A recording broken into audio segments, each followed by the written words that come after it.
Hi, and welcome to Strategy Stuff. This is part 4 of a 5-part series on how Britain and its East India Company between 1798 and 1807 established a hegemony over South Asia through conquest.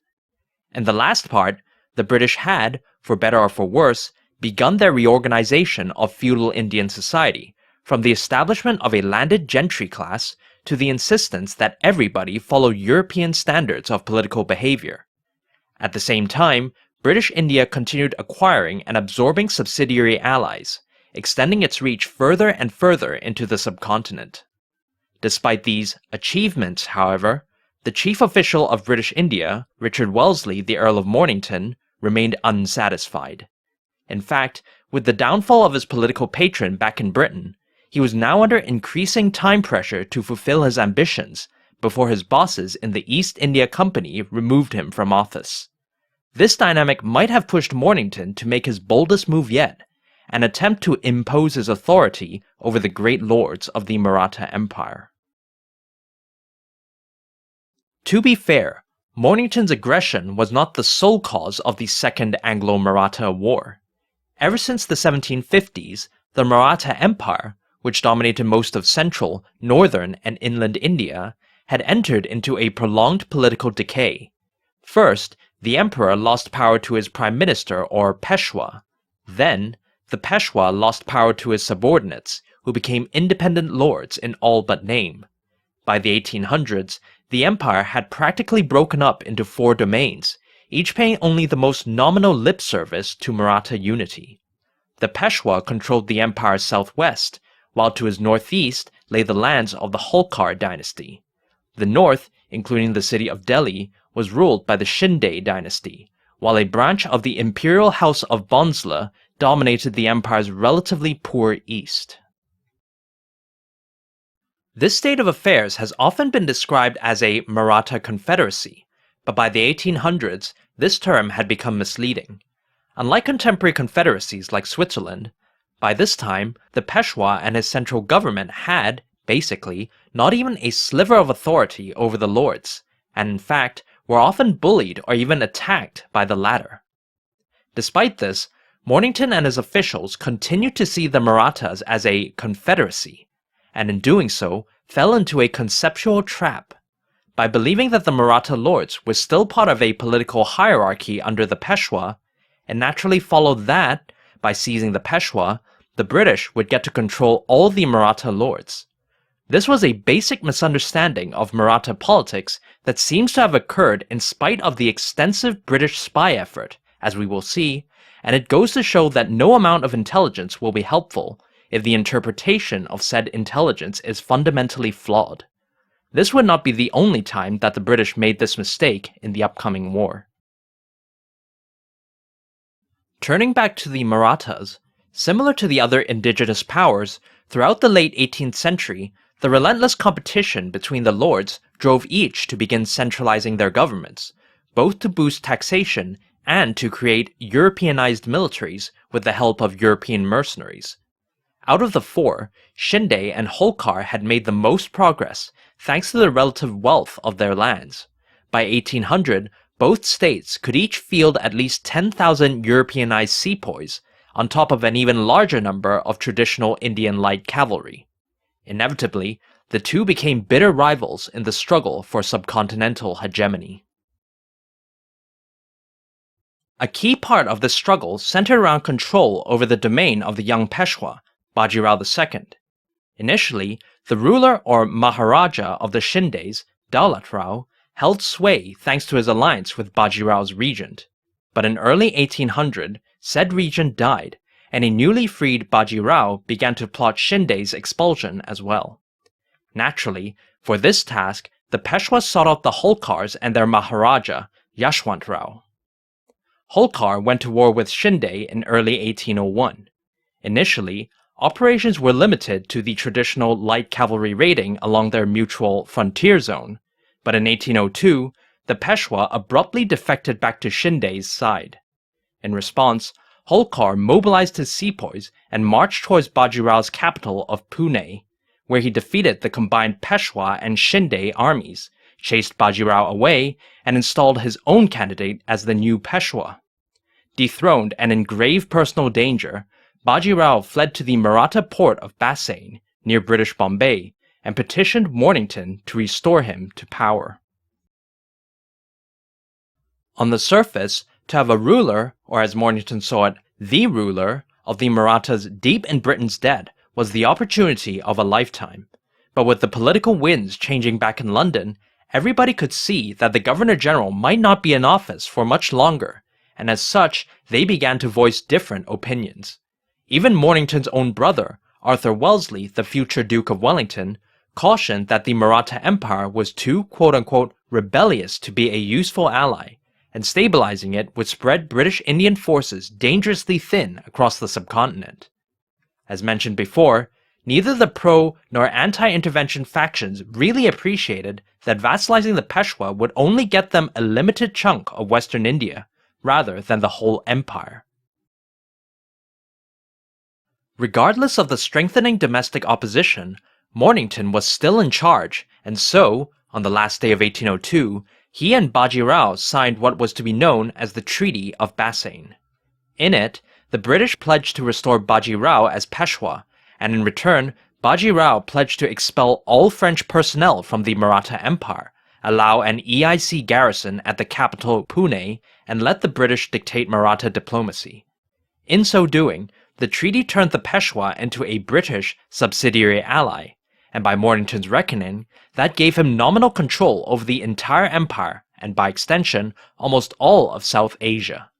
Whether this would become actual reality depended, of course, on the success of the upcoming intervention. For this, Mornington asked the Madras army to provide a 7,000-man contingent, including 2,000 Europeans, and he further sent another 2,000 sepoys from newly vassalized Mysore.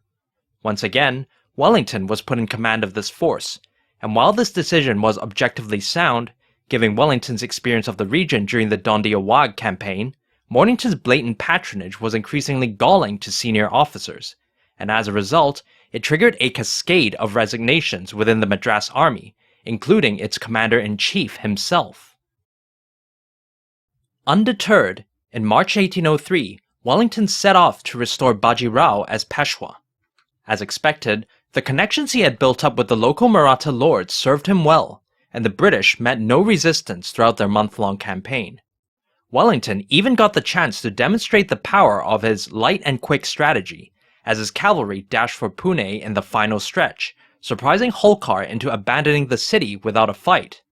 As a result, Bajirao effortlessly reclaimed his throne in May 1803, and the way was open for the British to, equally effortlessly, become the undisputed hegemons of India. At least, that was how the British assumed things would turn out.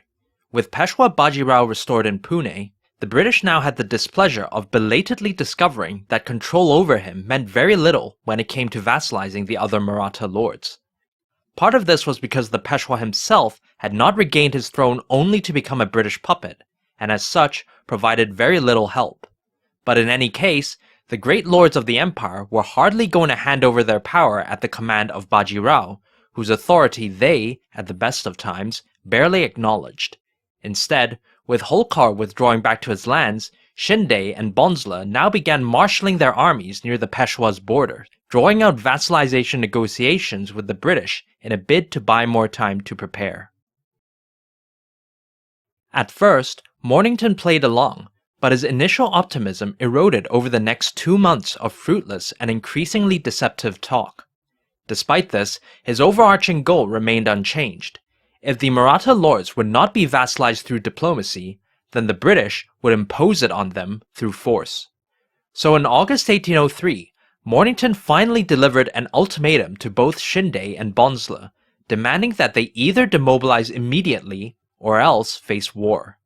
Neither leader complied, and so a few days later, the Second Anglo-Maratha War began.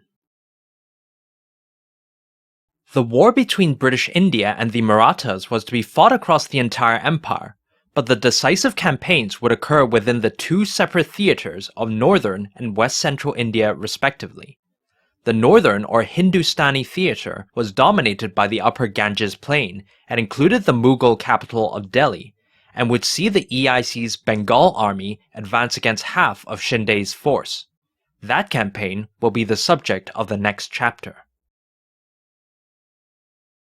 The focus of this chapter will be on the West Central or Deccan theatre.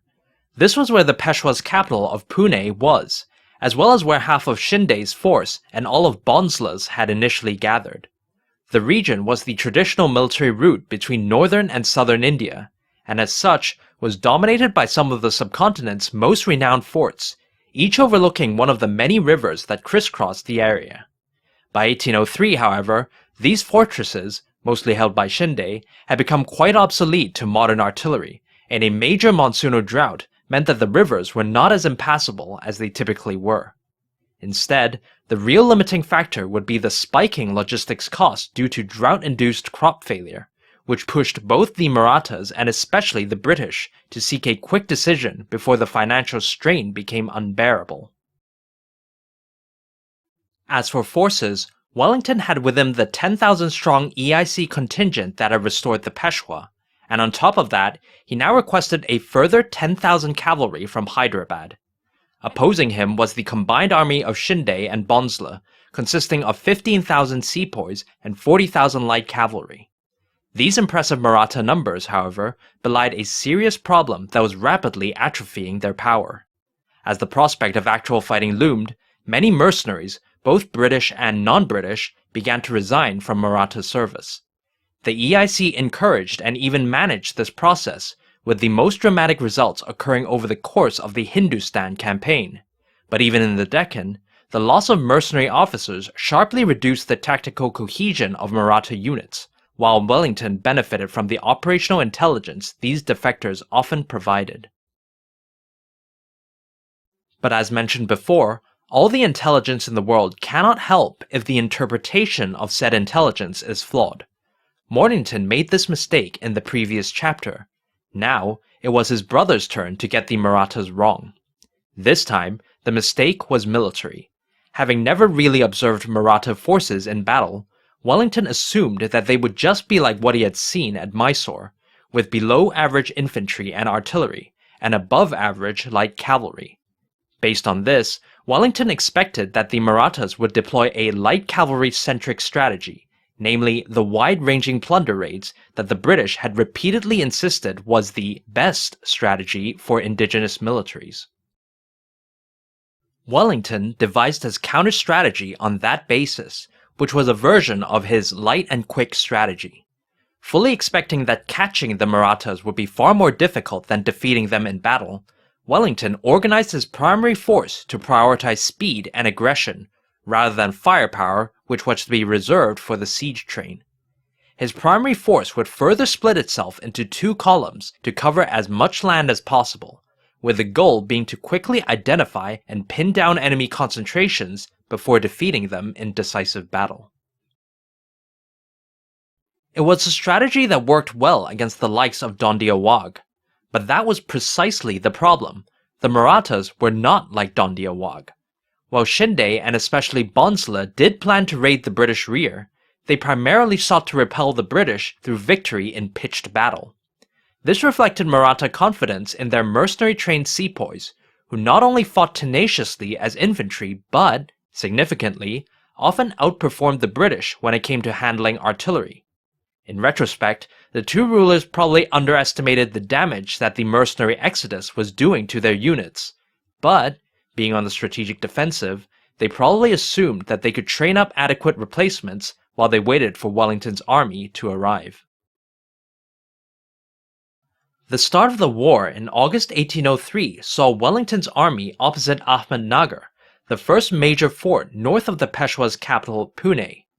Historically formidable, Ahmednagar was by now too obsolete and well scouted out for Shinde to commit more than a token garrison to its defense, whom Wellington promptly rehired to serve British India after an initial show of force. Following his light and quick strategy, Wellington now split his army into two lightly armed columns and moved northeast towards the estimated position of the Maratha army near Aurangabad, and in the process taking multiple detours to stop Maratha cavalry from raiding Peshwa or Hyderabad lands.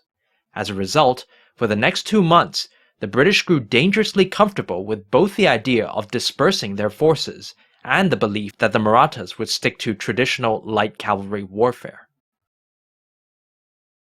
Finally, in late September, Wellington had narrowed down the location of the Maratha army to the village of Bokhardan, and so his 2 columns, still marching separately, were ordered to reconcentrate there. But as his own column was moving towards Bokhardan, Wellington received updated intelligence that revealed that the 50,000-strong Maratha army, including Shinde's 10,000 sepoys, was actually concentrated not far from where he was, at the village of Assaye. At this point, Wellington only had about 10,000 troops with him, half of whom were irregular cavalry unsuited for battle. But everything up to this point, from his preconceived notions to his campaign experience, had led Wellington to see the Maratha infantry as vastly inferior to British arms. He therefore boldly ordered his outnumbered column to attack. The resulting Battle of Assaye shattered Wellington's delusions regarding the Marathas. He first tried a flanking approach, only for the Maratha sepoys to redeploy and force him into a frontal assault instead. The Maratha artillery then opened fire, silencing the light British cannon before turning their fury upon the advancing infantry. The Europeans on the right flank, in particular, were decimated, and only by throwing in his entire reserve and dashing around to rally his troops did Wellington stabilize his lines enough to get them to the Maratha positions. At that point, the quality of the British Indian troops finally began to tell, and the Marathas were eventually forced to retreat. In the end, almost 15% of Wellington's column, or 1,500 men, became casualties in the battle. Shinde and Bhonsle lost about 6,000 total, mostly from the routing baggage train rather than the sepoys themselves. Had the Marathas been in less disarray due to the mercenary exodus, or had Wellington shown poorer crisis leadership, it's possible that the British would have been defeated outright. But in any event, the Battle of Assaye was an entirely unnecessary risk, one that Wellington took only because he had the wrong idea of how his enemy fought. Wellington learned from the experience, and in the weeks after Assaye, he adjusted his strategy to his updated assessment of Maratha capabilities. No longer would he rush to battle the enemy. Instead, Wellington's light forces would now refocus their efforts on intercepting Maratha raiders, denying them the plunder needed to pay for the rest of Shinde and Bhonsle's force. At the same time, Wellington would also send the unbloodied half of his force to capture more of Shinde's forts, seizing the treasures within and extorting the local population to neutralize them as a resource base. All the while, the EIC's offer to rehire Maratha sepoys would remain open, and as Shinde and Bhonsle's funds drained away, more and more of their former soldiers would decide to accept the British deal. By late November, Shinde had to resort to the same diplomatic ruse that he had used at the start of the war. He asked Wellington for an armistice, hoping to use it to relocate the Marathas to better logistical ground. Wellington agreed, but the British were not to be fooled twice. Taking his entire army this time, Wellington marched towards Shinde's position, and found the latter army joined up with Bhonsle's at Argaon in contravention of armistice terms. The British accordingly attacked, and while they were initially handled roughly by the Maratha artillery again, this time, with better numbers on their side, the result was a definitive victory that shattered Shinde's force in the Deccan. All that was left to do was for Wellington to press the advance up to Bhonsle's fortress at Gawalgar, which was quickly stormed and emptied of all its treasures. Not long after, with few resources left to maintain their existing force, to say nothing of replacing past losses, Shinde and Bhonsle finally decided to sue for peace. The Deccan campaign marked the height of Wellington's career in India, though as we've seen, it was hardly a stellar performance from the future Iron Duke. Nevertheless, his strategy achieved what it needed to do in the theater. In 5 months, British India had seized overall control of the Deccan and its military routes, strengthening its protection and domination of both Hyderabad and the Maratha Peshwa. Mornington had no greater ambitions for this region which, after all, was meant to be a sideshow to the main event occurring up north.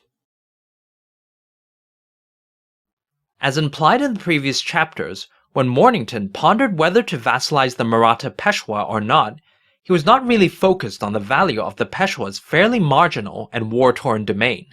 Instead, he was far more interested in the Maratha holdings in the upper Ganges plain, especially the region around Delhi, then known as Hindustan.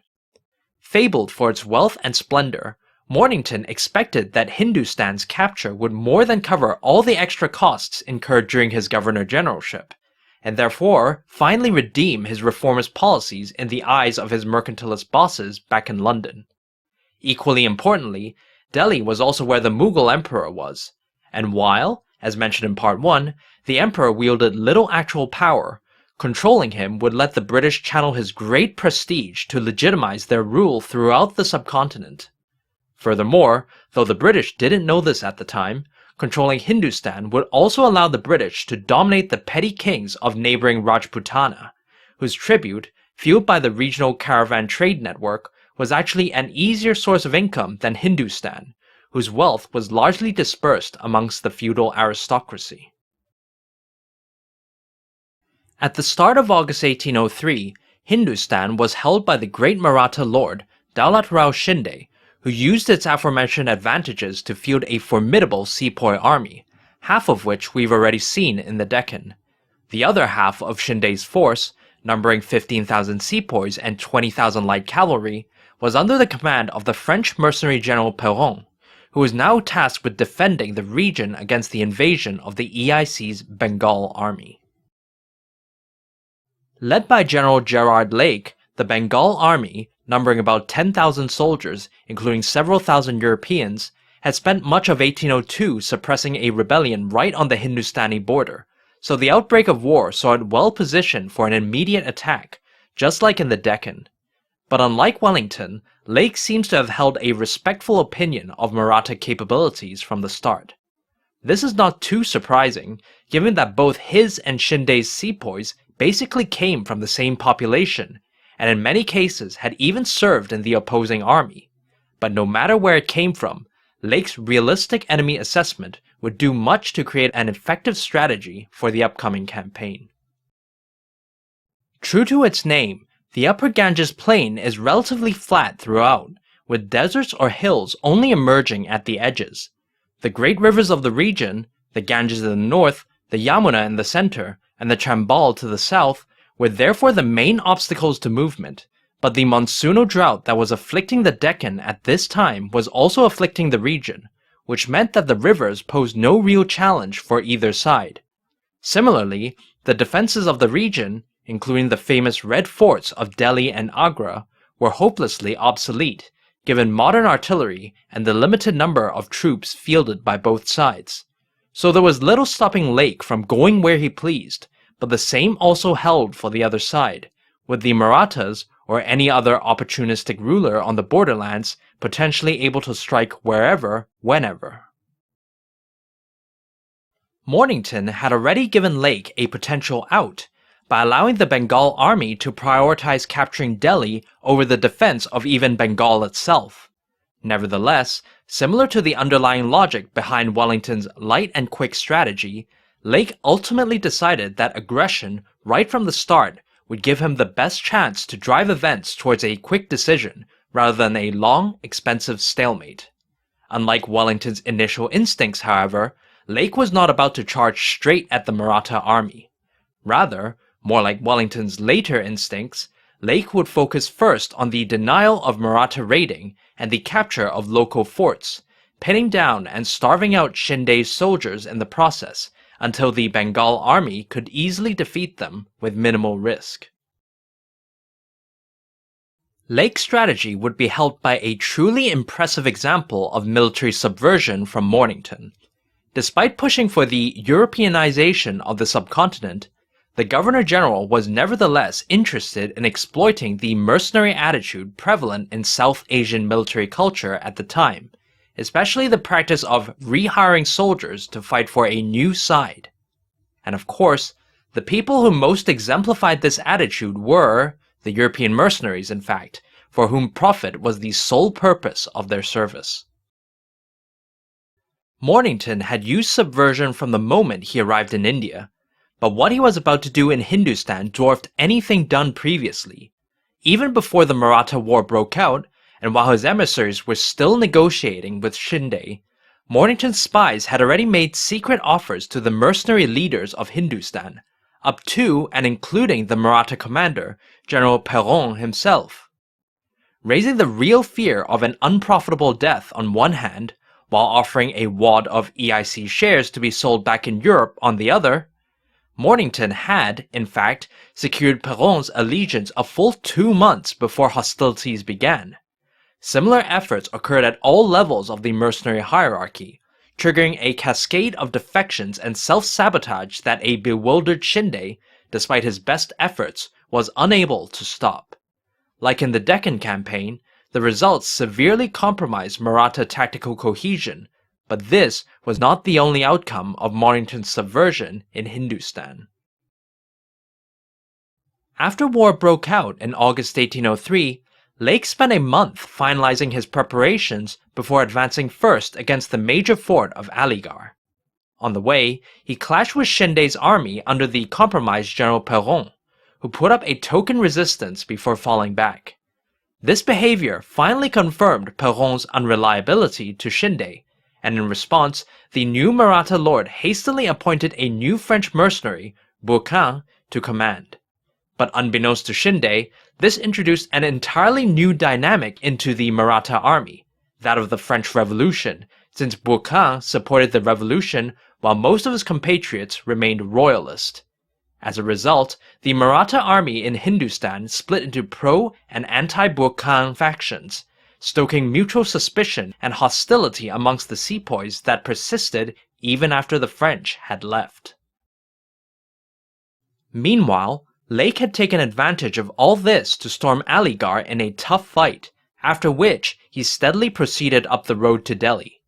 By mid-September, Bourquin was finally forced to offer battle before the city's gates, and while the individual Maratha sepoy and especially artilleryman fought capably, their tattered command hardly exercised any overall control, and the British were able to use a feint retreat to lure the Marathas out and then decimate them.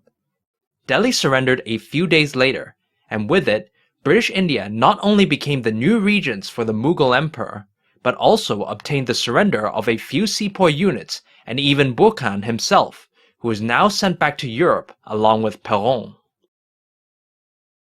Lake remained in Delhi for a while longer, rehiring Shinde's sepoys to serve in the garrisons while also conducting diplomacy with neighboring Rajput rulers.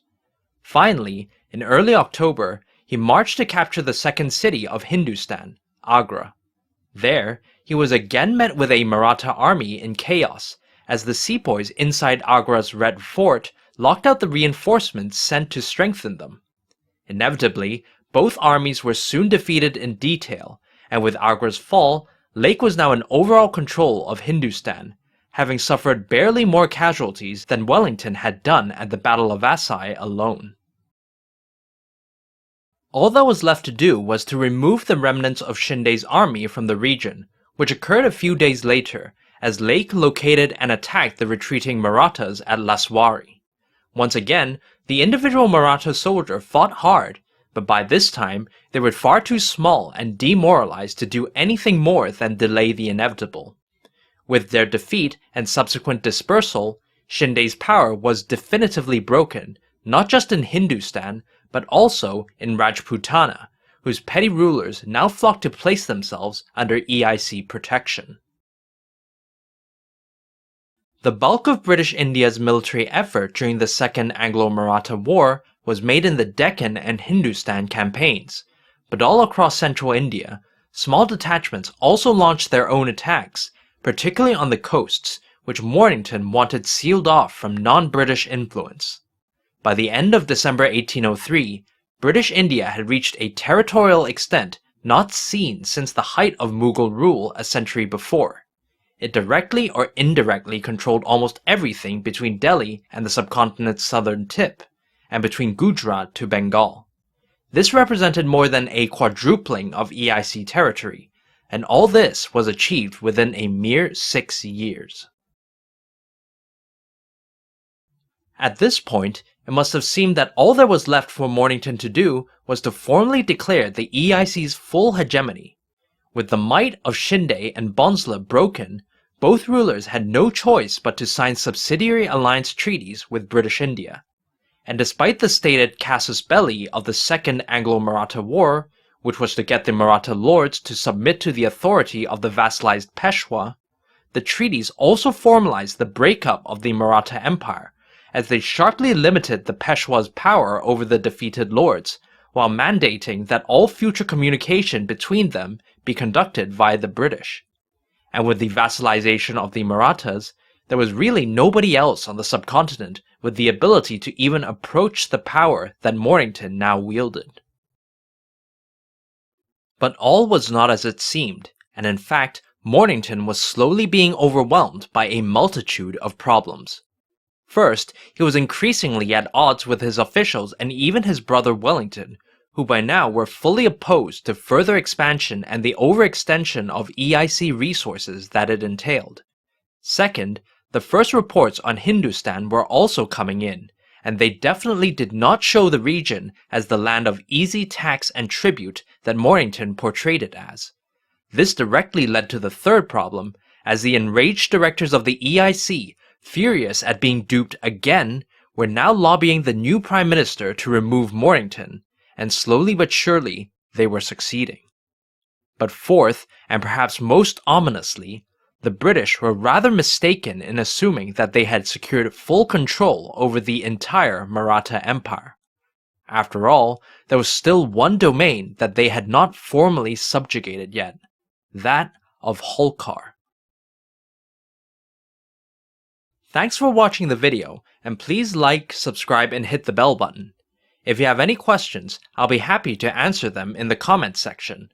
This is part 4 of a 5-part series. Part 5 will go over the war with Holkar, as well as provide a conclusion to things.